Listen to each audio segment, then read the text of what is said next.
I'm like, my office is so hot. Hey guys, it is Lee here from the Appalicious Teacher, and I have a guest with me tonight that I have been hyping up all week. Marcy from Saddle Up for second grade is here to talk to us about kickstarting our math block. So tonight's conversation is going to be surrounding your math block and how you can be a more effective educator in your classroom when it comes to your math instruction. As we go through tonight, Marcy, can I tell them the exciting news about the surprise? Yeah, I guess that's fine. As we go through tonight, we want you to like, comment, and share this video because we're going to be picking, well, I guess Marcy, you can pick the winner, but Marcy's going to be picking a winner to actually win a seat in her 4-day workshop that's coming up in 2 weeks. And so this is such an amazing prize. And I'm so excited that she is gifting this to one of our Facebook group members. So make sure you like, comment, let us know you're here, what grades you teach. There's going to be a Q&A at the end. Make sure you ask some questions as well. So yay! I am so excited. Okay, hang on. I need everybody to wave hi to Instagram for just a second. Okay. All right. Sorry. I was trying to get this done before we started and that just No, you are fine. did not happen. All right. So Marcy, tell us a little bit about you. I mean, we know you are the face behind the amazing brand, Saddle Up for second grade. We know you service teachers, but tell us a little bit more about you and then tell us about math and what's going on with math. Oh, math. Okay. Well, hi, everybody. I'm so excited to be here. My name is Marcie Bernethy, and I am the teacher author behind saddleupforsecondgrade.com. And I have known Lee for a long time. So I don't know if you realize this. We have been doing this almost 10 years. 10 years. This is my 10th year. I know we kind of started doing this together around the same time. This is my 10th year. So crazy. 10 years. And so I was a first and second grade teacher. I taught for 9 years before I left the classroom. And now I'm a national presenter and a guided math coach. And I'm really weird, you guys, because I love all things math, which is so unlikely for me because I hated math growing up. I was that kid who really struggled with math. I was not good at it. It gave me a lot of anxiety, and now I geek out over it. Yeah. But so now I create resources for teachers and provide professional development for training, professional development training for teachers. And yeah, so that's kind of a little bit about me and what I'm up to now. So basically, Marcy is a math guru. If you didn't yeah. Math guru, and I sort of come in tonight and do a special little inside peek into what your math block could look like, and I'm so excited about tonight. So let's first talk about some math stats, Marcy. Okay. What is going on with math? Okay, so the past couple of years, excuse me, I have spent a lot of research about mathematical statistics within the United States, and so I actually kind of started this pre-COVID, but now that we have spent 2 years with distance learning and virtual learning, and we are getting off of a really rough year for teachers, these statistics are drastically changing at the same time. But Lee, did you know that 59% of millennials, so you think about okay, yes, 59% of adults cannot perform a math task above an 8th grade level. Oh, I'm not surprised. Second grade. I tell people. Know, but isn't that that's sad, right? If you think about how many adults there are in America that are our age, the millennial generation, 59% cannot perform a simple math task above an 8th grade level. Wow. And so these statistics now, they're just they're constantly changing. And so I think about that statistic and I think about, okay, think about the generation of our children or the students that we have now, and think about the 2 years that we're just coming off of as educators. And we have children who, like, yes, maybe they attended virtual learning. You may have some kids who never attended virtual learning. Then you have distance learning, and you have all of these things that have caused these huge mathematical gaps that we are seeing, not only in our instruction, but we're seeing it in the growth levels of our students as well. And so that's one of the things with working with teachers this past year. They would just say, Marcy, like, my kids, their levels are all over the place. Like, you have some kids that are so far behind. I'm so overwhelmed and I have no idea where to start. Like, can you relate to that as a teacher, or can anybody watching? I've got it pulled up. I've got our chat pulled up on our iPad, my iPad here too, so that I can see some comments. But so if you're watching, I want to know, how was this past year for you for teaching math? Did you feel overwhelmed? Did you see those huge learning gaps within your own classroom? So I would love to kind of know what your experience teaching math was. So feel free to drop me a comment and just kind of let me know what your experience was. So while we're waiting for comments, Marcy, I do want to share a story because I think this will echo a lot of people and what they're saying. But my son is going into 4th grade, and he, his normal school year ended with COVID in 1st grade, at the very end of 1st grade. And so he missed true instruction the end of 1st grade, almost all of 2nd grade, and then 3rd grade they kind of eased back in. So almost 2 years of no actual, I don't want to say he was with a teacher, but it wasn't like a traditional classroom for him. And the gaps that I see just in him, it boggles my brain. Like, he's going to be in 4th grade. We're still working on double digit addition with regrouping, just 2 numbers. Like, he still is struggling with that. And that's not to call him out, but it's true. There's just such a deficit. There's so many pockets and holes. And I know, if my son's struggling with just this concept, imagine what other students are struggling with. I doubt it's only just this one. So I see a comment came in that they say, yes, they have a wide range of skill levels. Julia says that she was incredibly overwhelmed. She couldn't seem to fill the gaps. That there's a wide range of skills in the classroom, and it can be very overwhelming. Especially, yeah. It's difficult. So Julia, I've got a question for you, and I cannot see, it just says Facebook user. So if you said yes, I have such a wide range of skills and levels.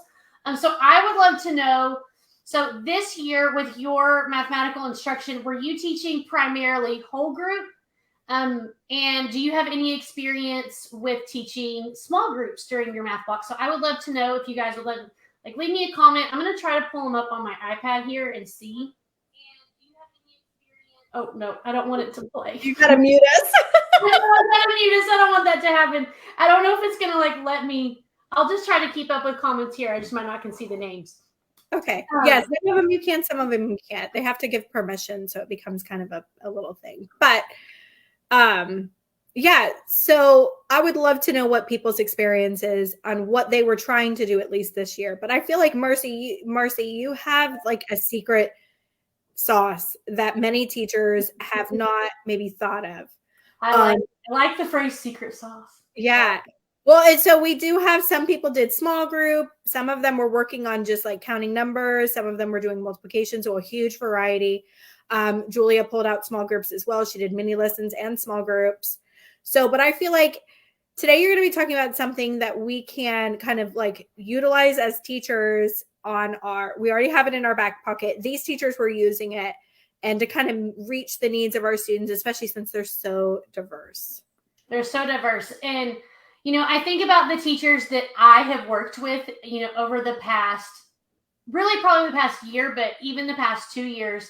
And, you have students, and I'm going to use just kind of a 2nd grade example here.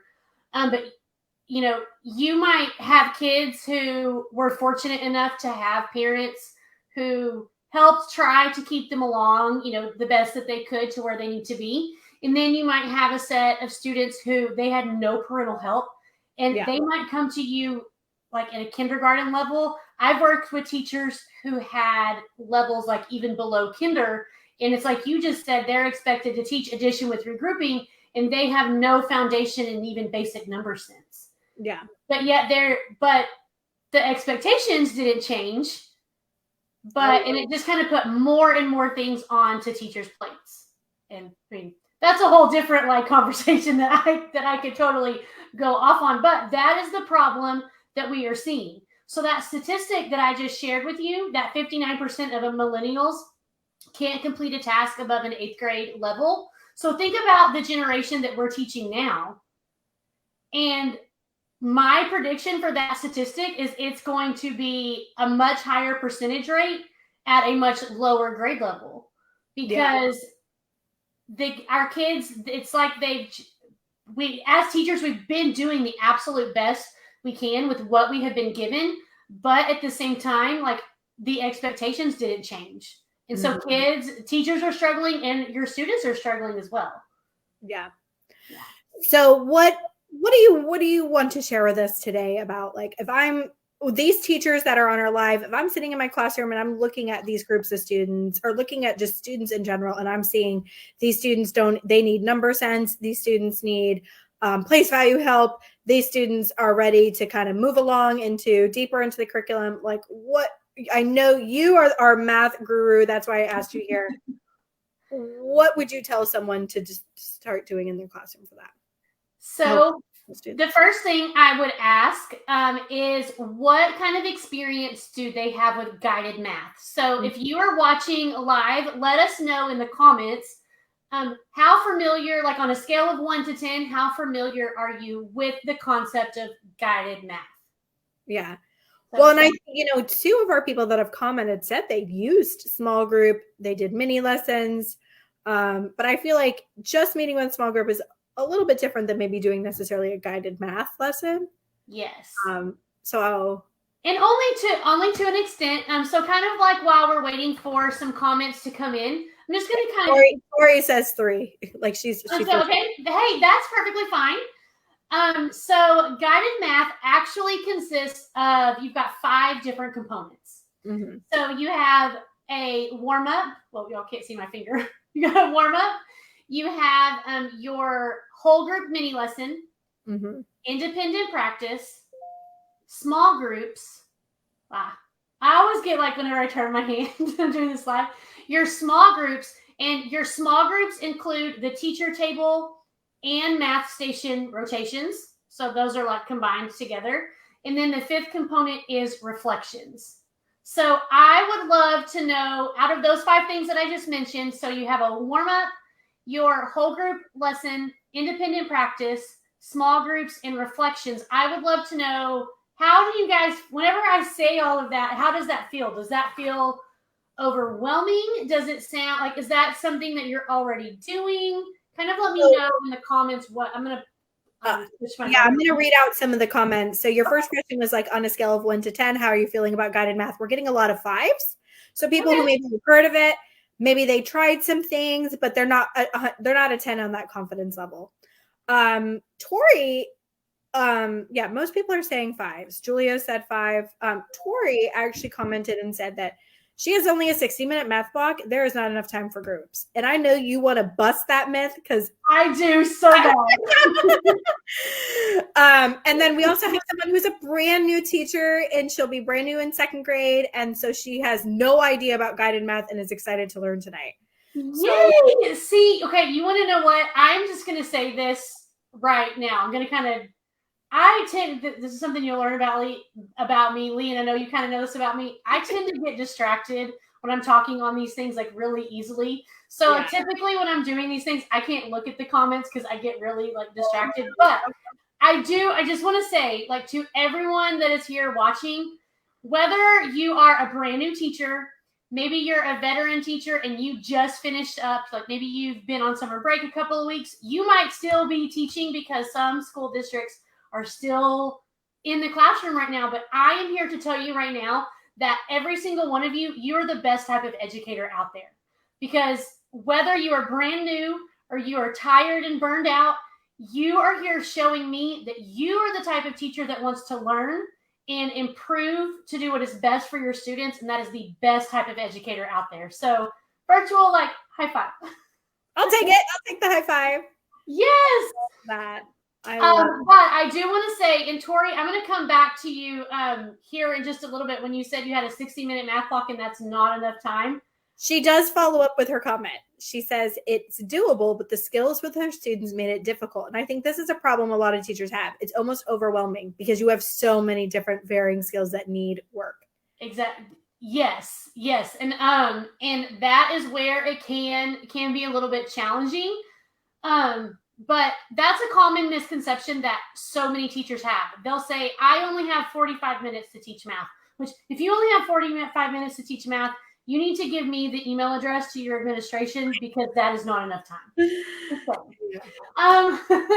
But it's absolutely doable. It doesn't matter if you have 60 minutes or if you have 75, if you have 90. It is about taking what you have and utilizing that time frame to fit everything in, which we're going to talk a little bit more about here in just a little bit. Yeah. So the comments are really starting to come in.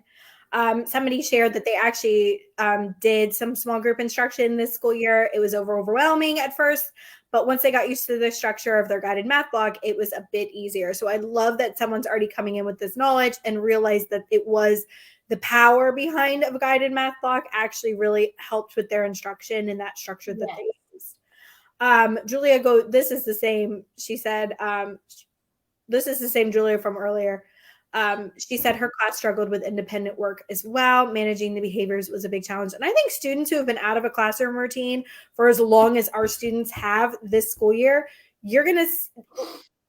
I feel by the time students get to second grade, they know how to act at school. But these kids literally haven't been in school possibly ever, let alone not since kindergarten. So like, I feel like it's not the same student. So you really have to kind of like make sure I feel like you have to be like the unicorn for all your kids. But I feel like with guided math, you might notice a decrease in behavior because students will actually be receiving instruction on their level. They'll be in activities that are engaging for them. And, the more you do it, the better the structure and the routine will get for everyone.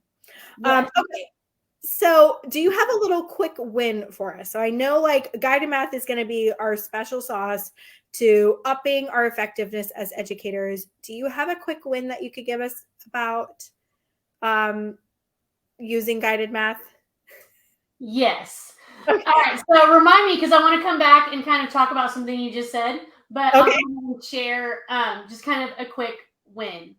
So I'm going to kind of share like just a little bit of, it's kind of like my backstory of how I got to be, where I am. But I was the educator. It was my second year teaching. I was only teaching math at the time. Again, it was my second year teaching. And my administrator just walked into my classroom one day and they said, hey, we want you to teach math centers. And at that particular time, it's like guided math wasn't really a thing. It was like TPT wasn't really a thing. Like Pinterest wasn't really a thing. I mean, it was the Wild West back in the 2000s. Right? I mean, it was. We did not have the resources available today like we do now. And so my admin, they sent me to like a half day like PD workshop at my local service center, which, let's be real, we all know how those go. And I really thought that the next day that I could just go back to my classroom and that I could just do it. And I went home that night and I made a bunch of copies of like those. Do you remember the mailbox magazines? Yes, those were in the file folder games. Like that's what I did. And it absolutely did not work. It was a hot mess. And I won't go into like too many details, but I was just kind of thrown in and expected to figure it all out on my own. And this is kind of where I'm going to kind of tie the quick win into what I was going to mention previously. So what I learned was that I had no classroom management. Like I did not realize that you actually have to teach kids how to do an activity independently. And you have to teach them how to rotate, and you have to teach them how to work as a group, and you have to teach them to work collaboratively. And one of my biggest faults was the classroom management like aspect of it. And so it was like, okay, once I got that figured out, then I was able to address like the behavior management issues and things like that. So once I got that figured out, this kind of leads me into like my quick win here is once I got it figured out and I was able to slowly start implementing like full on guided math, small group instruction, and I was able to hit the needs of every single student in my classroom. It didn't matter if they were an above average learner, if they were a below average learner, or if they were right in the middle. Because you're working in such a personal setting with them and you are targeting your instruction based on what they need in order to grow successfully. And by providing that kind of instruction, you get to see growth with every single kid. But the best part about it is even like your most reluctant learners, they begin to open up to you because you're working in such a small like proximity to them. And so you build that trust factor, you build that relationship, and they start to open up to you. And you start to see those light bulb moments like click with them. And so you just get to see and experience. I say like the magic happens at the small group table. Like that is where all the magic happens. And so like that in a way is like almost my quick win. Like you don't get to see those things with whole group instruction because you are trying to teach 20 plus kids all at one time. Whereas when you're sitting at the small group table, like you are really watching those miracles take place and you are getting to experience growth within each student that you're not going to get to see during the whole group lesson. And when you see the growth that a kid makes from the beginning of the year to the end of a year, when you have had a full year of small group instruction, I 1000% promise you it will be the absolute best feeling like that you could ever have. It's awesome. It's amazing. Yeah. So I know a lot of the teachers on are familiar with guided math, but you are launching a workshop, a 4-day workshop, our Kickstart Your Math Blog workshop. And in this workshop, you're going to be teaching a lot more about the structure. So for those teachers that were 5s, this might be the perfect little like get you to that 10 mark.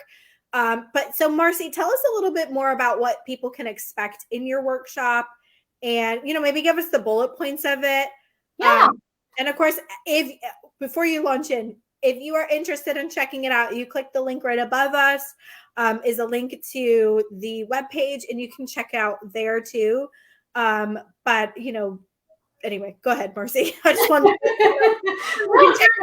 You are good. Okay, yes. So I am so excited. This is one of my favorite things that I do all year long. Like, and you guys, I told you that like I geek out over math. I like really geek out about like professional development. I know, like I am that weird person, right? But Kickstart Your Math Blog is not like your typical service center PD that you're going to go to and you're going to see a teacher like read off of a PowerPoint.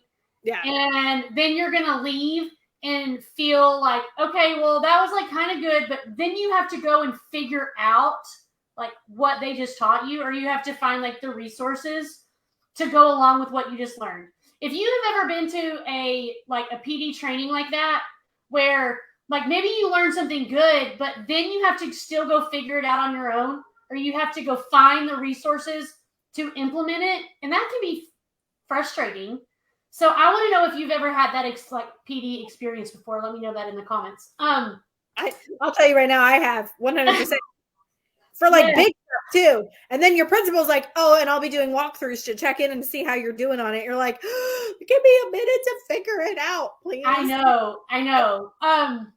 So that is not what Kickstart Your Math Block is. So what Kickstart is going to be, it is a 4-day virtual workshop where you you or other teachers from all over. I'm going to honestly, like, it's all over the world. We have had people join in from, like, I've already had people registered from Canada, Australia, and the UK. So it's pretty awesome. But what we do is we are going to get together for about 45 minutes a day, maybe like possibly an hour, depending on like how Q&As and things like that go at the end. And I am going to walk you through the components of guided math, what they are, and the benefits of them in your classroom. And so it's broken up into a 4-day workshop. I say it's 4 days. I'm going to be honest. It's technically 5 because the first day, which kicks off next week, so June 20th is our first day, and that kicks off with our pre-party event. And so what that is everybody gets together via Zoom, and I kind of explain how the workshop is going to go and what you can expect, and we have some really fun giveaways.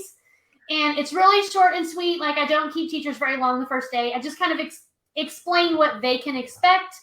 Then the actual first day of the workshop is technically June 21st, and it kicks off with day 1 is called Guided Math 101, where I am really going to, that one statistic that I shared with you earlier, I share a lot more of that, and I go into details about some mathematical literacy problems that we are currently facing in America and how we can change that with guided math instruction.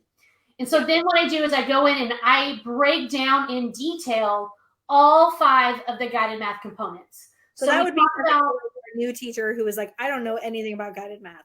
Yes. Like, make sure, like, boom, don't worry, you don't know anything. I'm going to give you exactly what the components are. Here it is. Okay. And so, we're going to break that down. We're going to talk about what a warm-up is. We're going to talk about a mini lesson and independent practice and what you should do for your small groups. We're going to really dive deep into that. I have so much fun with it. Yeah. So that's day 1.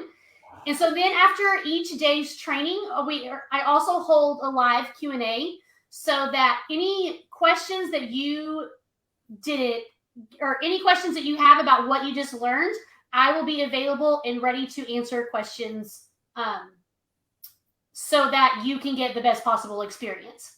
Yeah. Then on day 2, where is my person that said that 60 minutes was not enough time? Tori, yeah. I'm talking to you here. Yes, but then she said really it wasn't the issue. It was doable, but the issue became some behaviors that she was struggling with. And just the fact that their skills were so diverse, and maybe the maturity level too. And, so yeah, she felt a little overwhelmed in that 60-minute block of having to do all that. And I can fully relate to all the things that come with that because I have personally taught with a 60-minute math block. So I get how that can be frustrating. But day 2 is called mapping out your math block. And so what I'm going to do, I'm going to spend the first few minutes of the training. I'm going to show some example schedules of a 45-minute math block, a 60-minute math block, a 75-minute math block, and a 90-minute math block.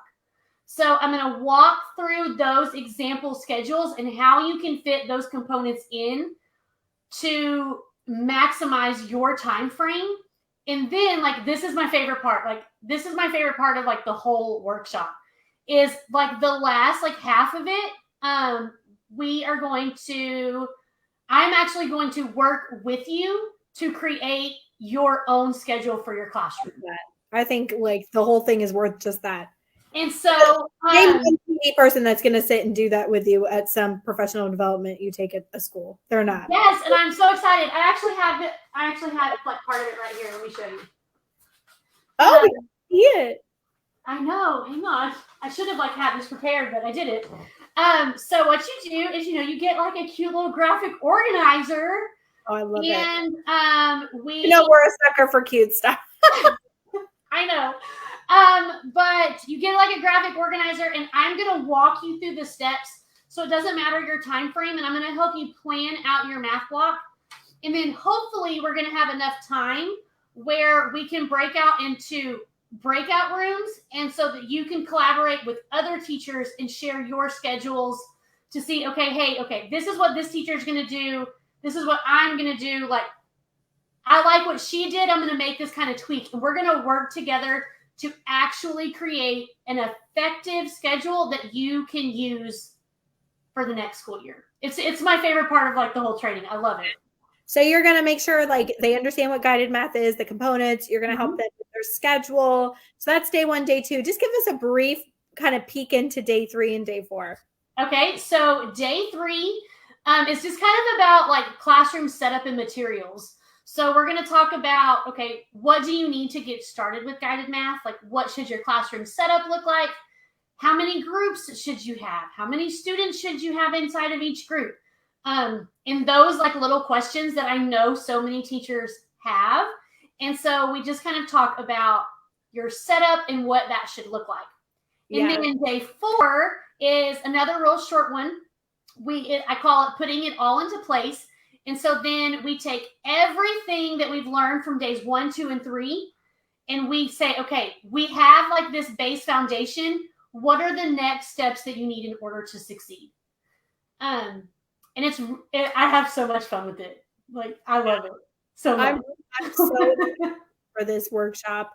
But so many people are commenting like, this sounds like exactly like what they need. This is so exciting. I forgot. I forgot like one of the best parts, because I said to you guys, have you ever been to a workshop and then you still have to go and you have to find the resources that you need? Yeah. Guys, I give you the resources that you need. Oh, to the workshop. I forgot. I do want to clarify though, like to start guided math, you don't need a bunch of things. No, you don't. And that's also like another kind of common misconception that a lot of teachers have. So if you decide to register, there's a couple of really cool things that you get. So the first, I call them like fun bonuses. And I actually have them right here. Look, I can actually show them to people. Oh my gosh, I love how excited you're getting. Like on top of things. All right, so the first bonus you get is you actually get like a workbook, because we as teachers, like if you're like me, you like to take notes and you like them to be pretty and you like them and you like to look back at your notes like throughout the year. So you get a fun just workbook that it's a good place to keep all of your notes in one spot. Then you also get a copy of my Getting Started with Guided Math. I call this an ebook. And so teachers can print it out, but it shows like real life, like classroom pictures. I don't know if people can see that. Yeah, we can. And it breaks down like all of the components and all the things. You also get a copy of my Math Station rotation board that I use in my classroom and that I'll explain in the workshop. So the actual rotation board that I use, you get a copy of that as well. That's awesome. And I actually don't have a picture of that. And then another bonus that you get is you get my Ultimate Math Schedules Guide. And so inside here, I have like all example schedules of all different time frames. But what I love about this too is I actually took like real life examples from teachers that I have worked with. And so it's not just like an example that I am providing. Like I give examples that teachers that I have worked with and what they actually do in their classroom, I provide those as well. So that teachers can see, they can have lots of different options to know that this type of instruction is doable. And then plus, like we have a lot of fun giveaways and we laugh and we're silly and all the things. So it's a lot of fun. This is not your like traditional type of PD. You also will receive a 3-hour professional development certificate that you can turn into your administration for your summer PD hours. So you will also get that as well. Oh my gosh, so many bonuses. Let's go ahead and switch over to some Q&A. I already kind of asked some questions. So, I feel like I kind of like cheated us out of a little bit. But as we're going through Q&A, guys, remember, like, comment, share, because Marcy, at the end, we're going to be picking somebody who was on the live video to actually win a spot in the workshop that's starting next week. And so make sure this is a perfect time to get any questions you might have, or even just comments that you want to kind of, say to Marcy, say to myself. Okay. So I feel like when you say guided math, explain it to me like I've never heard of it. I know what guided math is because I've followed you for a long time. I've learned from you. So like I know like what it is, but if you talked about it a little bit, but like if we were to just like sum it up in kind of a one sentence thing, what is guided math? Okay, so guided math, I'm going to tell you what it is not first. Okay. I think that will kind of help. Great teaching strategy. So, guided math is not a curriculum. Yeah. So that's another common misconception that so many teachers have. They say, well, I have to use Envisions, or I have to use Go Math, or whatever a curriculum might be. So I can't teach guided math. But guided math is not a curriculum. Guided math is a framework for how you integrate and teach your curriculum. And so that's what it is. It is a framework that focuses on many whole group lessons and small group instruction. Your core teaching takes place at the small group table, and it is targeted and differentiated and tiered based on your students' individual needs. I love that. So you had brought up like textbook curriculum. So how do I know a lot of teachers are they have like fidelity. That word, I hate that word, by the way. But like they have fidelity that they're supposed to be meeting by using their textbook curriculum. How is there a way to marry what we're supposed to be doing with the textbook with guided reading? Because I know guided reading is the structure, but do they come together in a way? Yes. So they can. So it's all about, we're going to kind of talk a little bit about this inside the workshop, but it's all about taking the components of the curriculum that you have to use, mm-hmm. and picking out what works best and how can you fit all of that into the guided math components. Yeah. So I'm going to use an example here. So the only curriculum that I ever had to use was Go Math. I was always very fortunate enough where I could work in a school where I could supplement with my own resources. So let's take Go Math for an example. So and this has been several years ago, so it might have changed a little bit. So if I miss something, you guys just kind of be patient with me here. But so with Go Math, every day there was an introduction video, and then there was a whole group video, and then there was a guided lesson. And then there was a whole group practice workbook page, and then there was an independent practice workbook page. And then there might have even been something else, but there was so many components. And you could never, unless you were some rock star teacher, which if you are one of those teachers, I high five to you, I could never fit all of that into my time frame. Yeah. And so what I had to do was I had to pick and choose and say, okay, we are not going to watch these 3 videos today. We might only watch one, and then we're going to do the guided practice, and that's it. So, and that kind of goes along with supplemental resources. So I also create guided math curriculum for 1st through 3rd grade. And I will be the first to admit there are a lot of pieces in my curriculum. But I have also been the teacher before that has tried to plan an anchor chart and a PowerPoint, and then we're going to do some manipulative work, and then they're going to do an interactive notebook, and then we're going to do a craft, and we're going to try to do it all in one day, because you get these units and you're like, oh my gosh, there's so much good stuff, and you way over plan. Have you ever done that? Because I was really good at that for a long time. Oh, yeah. Well, and then you feel bad because you did all this and you're like, wait, we didn't get to this one thing. And then you almost forgot the whole point of the activity was to teach this one standard, not to do all this other stuff. Not to do all of the things, right? And so the point of guided math, and we really talk about this we're going to talk about this a lot in day 1 of the workshop, and then in day 2 when we're creating our schedule too. But it's all about, you want to keep your mini lessons short and sweet. Yeah. It doesn't matter if you're using a curriculum. It doesn't matter if you're using supplemental resources. You need to pick one activity only, And that is what your instruction is going to be over, because your core teaching is not happening in your whole group mini lesson. Your core teaching is taking place at the small group table. Yeah. And so for your small group lesson, you might pull from your curriculum. You might pull from like a supplemental resource, but it's all a bit, really probably one of the biggest keys is to not overplan, is because we want to do all of these things and we want to try to squeeze it all in. But in reality, like it needs to be short, sweet, and simple. Yeah, no, I agree. And I think did that answer your question?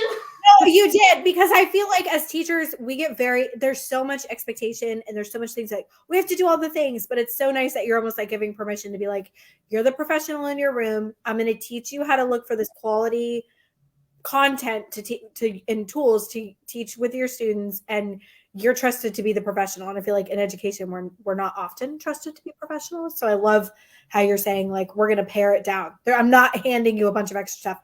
We have a great question. This one comes from Shirley.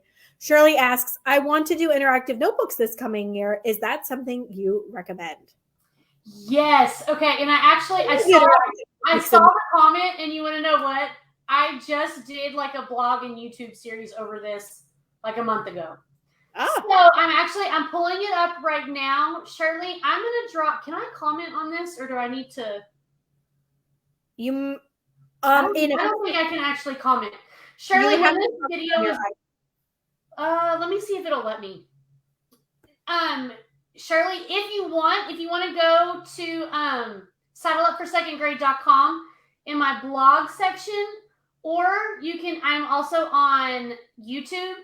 And on my YouTube channel, that's what I was going to try to pull up links. I did a 3-part blog and YouTube video series over interactive notebooks. So part 1 is just getting started with them. Then part 2 is interactive notebooks, tips and tricks. And part 3 is, I don't remember what part 3 is called, but... But I have a blog post and a video series about this. So once we are, I'm going to try to share comments here on my iPad, but if not. Yeah, maybe after we're done, you can go back and just drop links to people. Yeah, absolutely. I can do that. So basically, you're saying, yes, that guided math and interactive notebooking go together. They can go. I am a huge interactive notebook fan. I use them all the time for lots of different types of instruction. And so, yes, they absolutely can. Yeah, because everybody's now chiming in about how much they love interactive notebooking. And I actually love interactive notebooking for math specifically, because I love how you can go back and like look at our notes. What did we say? So, and I love that documentation of learning, and it keeps all the like learning in one place. We have someone that had commented their students loved interactive notebooks, and it really helped with their Envision curriculum this past year.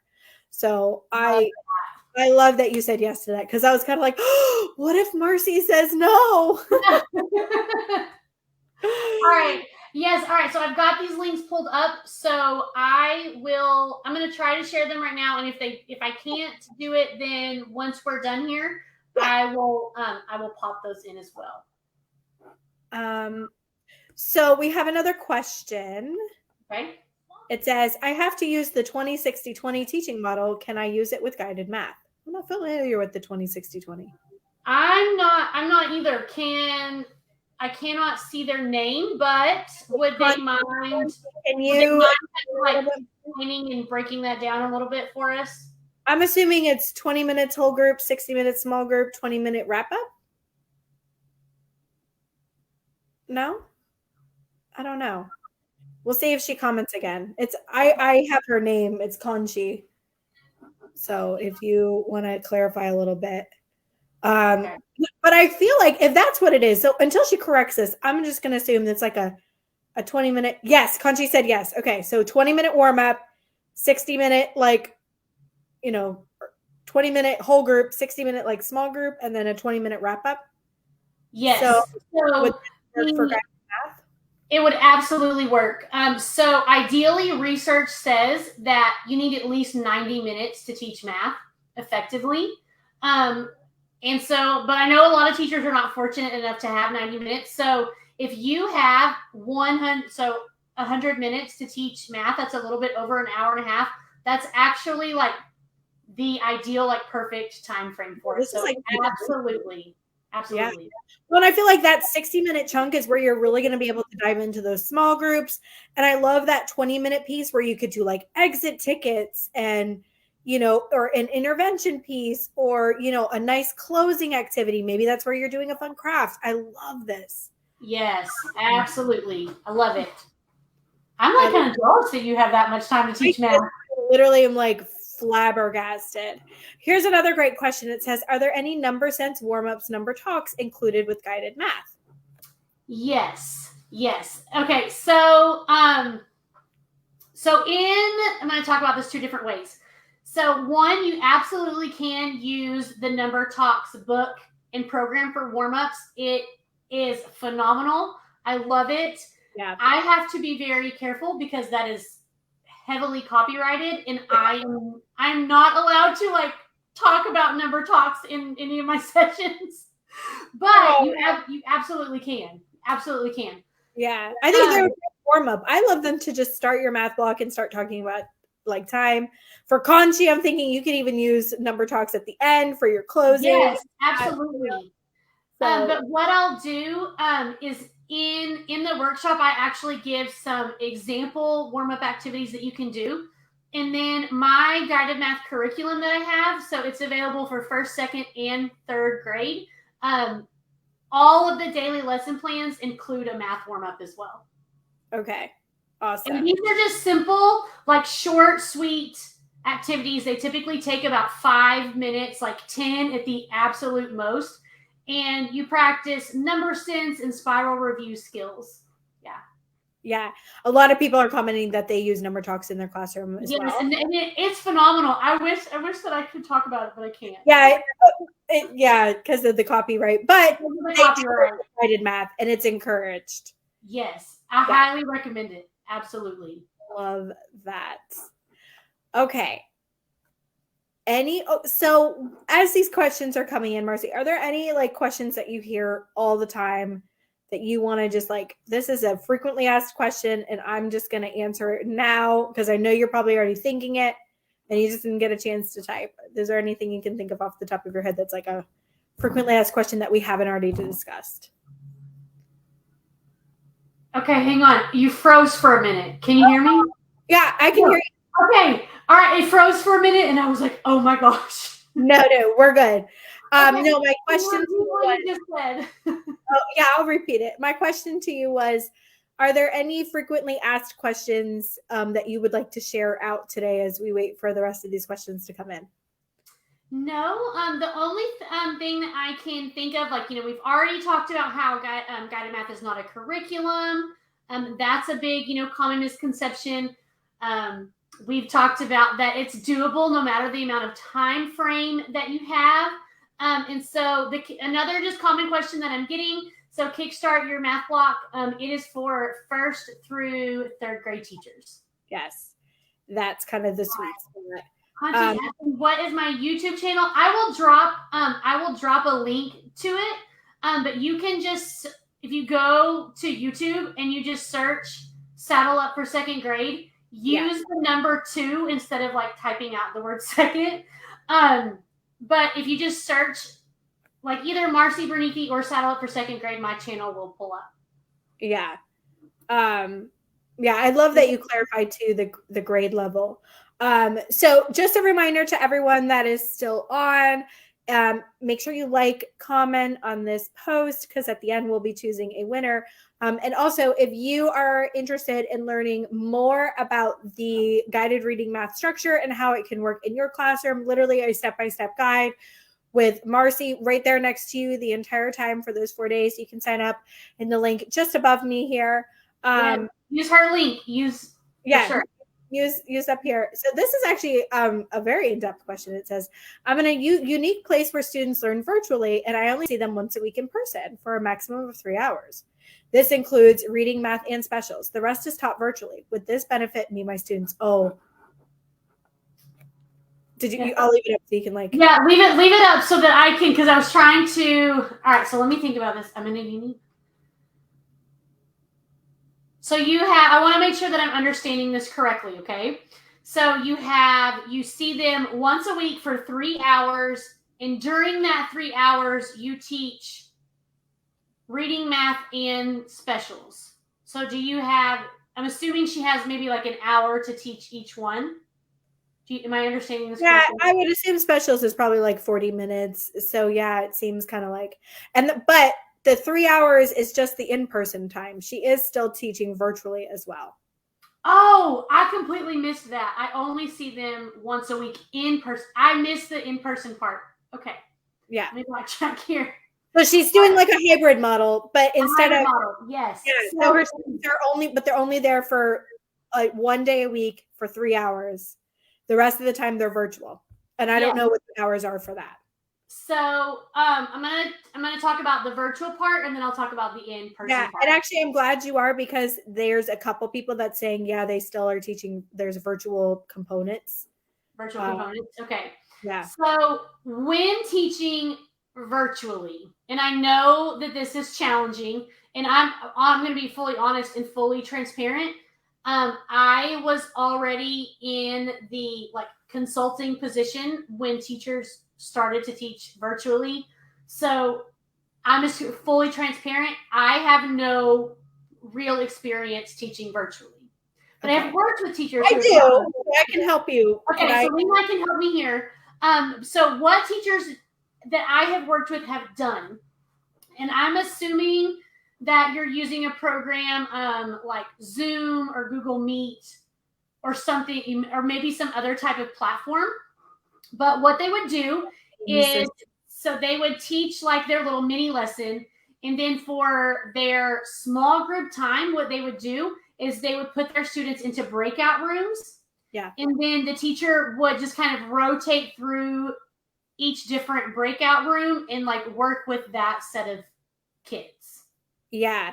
When I was teaching virtually, I would do, I wasn't teaching math virtually, only ELA, but what I would do is I had students in person and online at the same time. So I was doing like synchronous teaching. It was terrible and wonderful. It was actually just terrible. Anyway, what I would do, and I know guided math structure would actually work for this. And I don't want to say it works for everything, but this is what I would do, because I know that this structure can work within this. I would do similar to what your teacher friends were doing, which is I would have a group and my online students would come to me either in a breakout room kind of situation, or I would just pull that online group, and teach them literally like on the computer, and they would just access their materials virtually. So luckily that the district I was working for at the time had like online, we could use the online tools from the curriculum. So there was online manipulatives for the kids to use. I used like the whiteboard option that was there. So it worked out really well. So I think if anything, it's worth looking into guided math, because you're almost like, the fact that you don't have a touch point with your student the same way every single day, you almost need to be in those small groups even more. Yeah. Because it's so much easier to get lost, I'm going to say virtually, than it is in person. You know? Absolutely. And, you know, and another thing that kind of goes along with what you said, I know some teachers, and I know that this example that I'm about to give, it's really going to depend on your class and the students that you have. But if you have a group of kids who are really good at showing up virtually, so like maybe you meet with one group of kids, and I'm just going to give a random time here, from like 9 to 9:20, and then you meet with another group of kids from like 9:25 to 9:45. And so you would just meet virtually, like you would host different Zoom meetings with each group. Yeah. But I agree. I think your group you have to have a group that comes back. Yeah. No. I know that that's definitely going to depend on your class. Yeah. And you can always do too, where you have just a small group pulled out to those virtual rooms and leaving the rest out to work on their independent practice. What I would do is I would have their screen on, and I could just pop back and forth and kind of check on them, answer questions for them, stuff like that. So now, yeah. For the in-person part, and I believe that she said, so she sees them once a week for 3 hours. So let's say, I'm just going to take just a wild guess here and say maybe you focus on math for an hour. Since it's only, this is kind of tough, since it's only 1 day a week, because I'm assuming that you're still teaching the same skills virtually, you just only see them in person once a week. I'm assuming that's how. Yeah. Yeah. So I'm actually going to recommend something called Power Hour, which I go into a lot of details about Power Hour in the workshop, but I'll kind of give you a rundown. It's where essentially you don't have a whole group lesson. You spend your whole time, so maybe that hour, like 75 minutes, like whatever it might be that you're teaching on math, since it's only once a week, I would spend that full time period rotating through small groups. Yeah. I almost feel like your whole group lesson could almost be like front loaded virtually. Virtually. At the beginning of the week. And then the rest of the week is spent. She confirmed that, it's skill virtually. So that's actually that's what I would do. I would focus on, your whole group more style lessons, do those virtually. And then when you meet in person, not 90 minutes, that 60 to 70 minutes, whatever it might be that you're doing, I would do nothing but small group rotations that entire time. Yeah. And then you can still do your assessments online and stuff, but then you get that touch point with your students. There can still be small group online. You can do that. But I think, do your whole group. And I love the idea of like front loading your whole group and then using that to kind of guide your mini lessons for the rest of the week. Absolutely. Yeah. Okay. So let's go ahead. We're hitting the hour mark. And I was like, I'm a talker, you guys. See? I know. Well, and we were talking like, it's only going to be like 30, 40 minutes. Oops. Totally our fault. And see, this is what I say. I mean, I'm going to be honest. I say these workshops, they're going to last 45 minutes to an hour a day. And I'm a talker. So yeah. Okay. So this is the same person that was she's confirming. She says, sounds good. Would the workshop still be helpful? You said, yes, there will be more information in the workshop about Power Hour, right? Yes. So I'm going to talk about Power Hour specifically on day 2 of the workshop. Honestly, do I think it could be beneficial for you? Absolutely. Just to learn what some of the components are and how to structure those and what those look like. And then I would be happy to kind of work with you to try and map out that schedule, whether it be virtually or, in person. That's the whole point, of doing it with you. And I'm just trying to think day 3 is setting it up, putting it all in place. I'm assuming that you still have not a transparent. Why would I say transparency? A traditional type classroom setup. So I'm going to talk about, different types of rotation boards and what that should look like. And so that would really be kind of my only thing would be, as long as you still have a traditional classroom and you feel like learning what a setup should look like, how many groups should be within each, how many students you have in each group, that kind of thing, then absolutely, I think so. Yeah, and be open to thinking, how could this look online? How can I take these things and transfer them to my students? And then how can I take that in my classroom when they're here with me that 1 day a week? You would be so surprised. Probably you would not be the only person in that situation. Oh, yeah. Yeah. Oh, yeah. And when you're doing those breakout rooms to talk about schedule, it'll be a great time for you to collaborate with other teachers who are maybe in a similar situation. I love this comment. It's not a question, but I have to put it on. It says, I took Marcy's Math Center course 2 summers ago, and then the refresher last summer. It's absolutely awesome. I wish I could see the person's name. It just has no, I don't. You probably were like, oh yeah, I remember you. I'm gonna take a screenshot of that. Okay, so I love that. I love it. No, put it back up.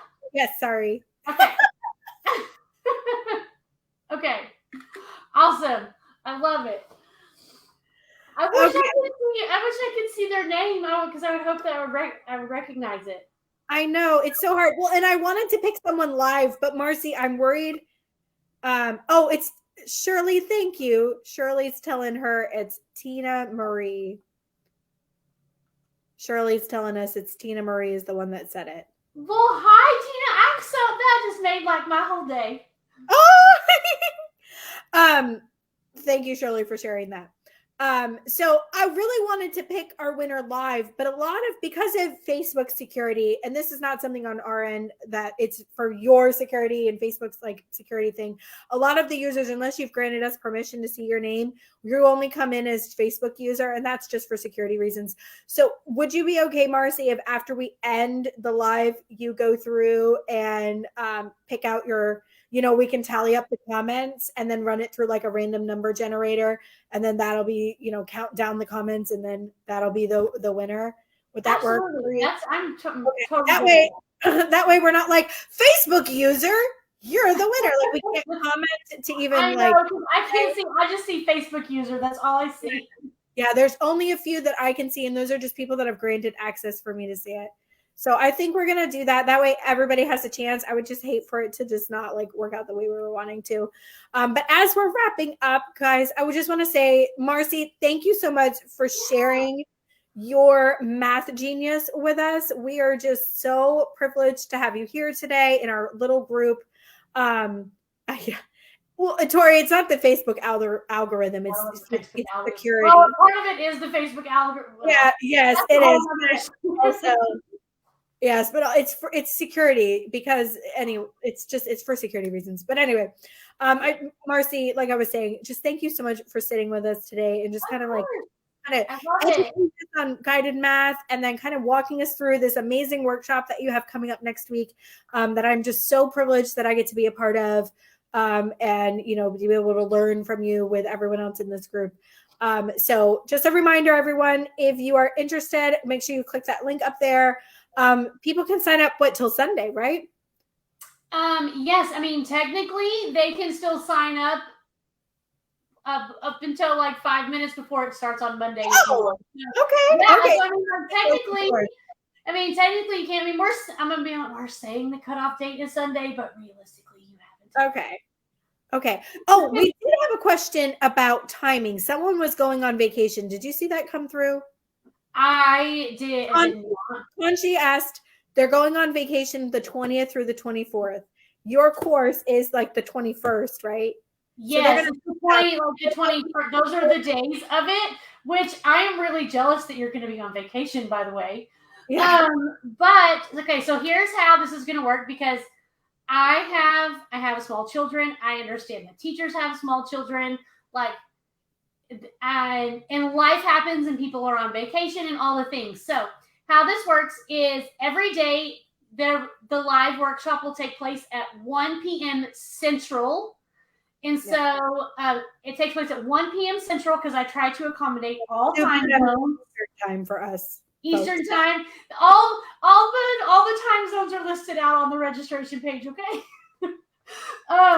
And then so what we do, if you cannot attend live, you will get access to the replays in your, I call it like the Kickstart portal. Like you get a login and you will have access to the replays for 6 weeks.